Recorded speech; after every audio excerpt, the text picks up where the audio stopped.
I had to cut part 2 off yesterday because there was a lot going on. Anyway, I've also uploaded, in case anybody's wondering, that short that I uploaded, and we'll get into this a little bit, but what Frank Milos has said. So supposedly on July 31st in the morning, he was very mad at me. He was upset, extremely upset. His wife was upset. Everybody was upset with me for no fucking reason. But, so when you get on the stand and you say, the last time I saw her was, I was so upset. I was so upset. Well, no, he wasn't. When he saw me, and you'll see in the short, he's like, hey, hi, Lynn, no problem. And then when you get on the fucking stand and you're fucking saying, and, you know, she sat outside my office for, I don't know how long he said I sat outside his office. But you clearly see in that short that I told him I would wait. And he says, that's fine. That's fine. So was it fine, Frank, or not fine? What part of it wasn't fine? Was it not fine after your office is on video lying to me, Nicole Farias, that fucking piece of garbage? Or Dan McKiernan? Come on, Frank. You can't tell. See, this is the problem here. This is the problem. A half-truth is a whole fucking lie. A half-truth is a whole fucking lie. Now, and I'm guessing, my mother would say dollars to fucking donuts. I can guarantee that you never told them the full story. So when we're not telling the whole story and we're making it look a certain way, when I fucking call your bullshit out, that's when we see the truth. We see the fucking truth. So you want to say that there was a phone call made at like almost 10 o'clock, but you don't say what happened after that phone call. So that we can clear up any fucking confusion here. Frank Milos has my son's rescue report. He has it. His office requested it. His fucking office fucking requested it. It clearly states on the log access who requested it. The law department requested it.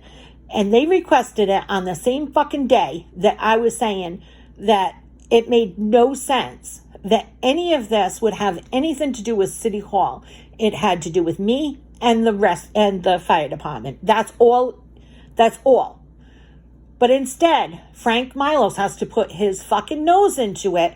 And now all of a sudden, he's got to hurry up and get it. He's got to hurry up and get it because he wants to review it before I get it. He wants to fucking review it before I get it. And I clearly stated I was not appering anything. So pull up a fucking APRA that has my name on it that requested it.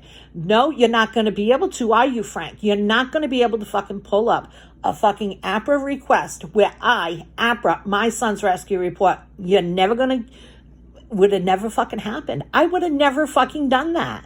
But yet, there it says, the law department requested it. Now, this is where it gets really fucking confusing with the lying fucking chief, right? So, he says to me in February, on that date, I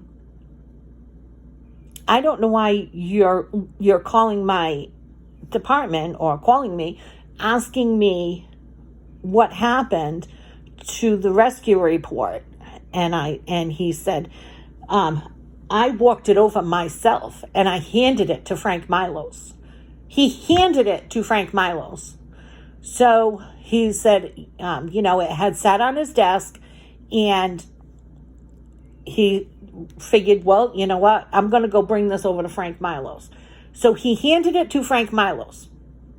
So in February, that's what John Trentonzo told me. So, and you got to remember, this is a Friday. So everybody hightails it the fuck out of there at 12:30. So Trentonzo had called me. He must have still been in the building or whatever at 5. But City Hall fucking closed, right? So at 5 o'clock is when Trentonzo says to me, I walked it over and I gave it to Frank Milos. I gave it to him.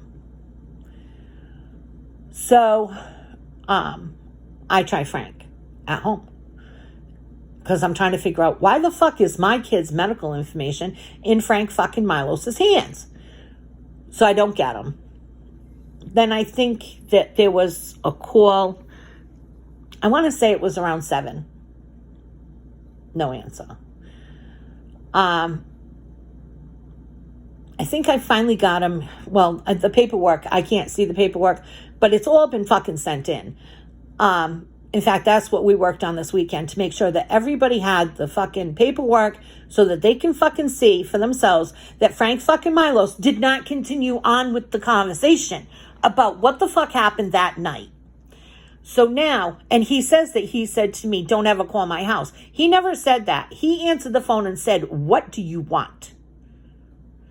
Now, when I explained to him what I wanted, and I wanted to know why he had my son's medical information, and we hang up, and I was actually speaking with a friend of mine when I get this private number come up. It was private. So anyway, I answer it. I put it on fucking record. Because who's fucking calling me at almost 10 o'clock at night? I want to make sure we got the fucking facts, right? And it's John Trentonzo. And you'll hear him say he misspoke. That he didn't walk it over to Frank. What he did was he shredded it. Well, the first story was that he had someone shred it. He had someone, he couldn't remember who, but he had somebody shred it. Now, this is the same fucking bullshit that fucking Frank Milos wanted me to fucking believe. You know, and he's using the same words that Frank Milos used because Frank Milos said he must have misspoke. Now, Trentonzo's on the phone and he's telling me, I misspoke. I've been thinking about you and I misspoke.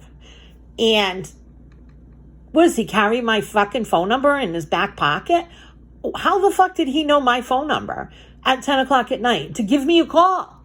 Give me a call. Now, if they weren't trying to cover something up, why wouldn't he just wait until Monday and be like, yeah, fuck you. You know, Frank Milos wants me to call her, but no, fuck it. I'm not going to call till Monday or whatever, right?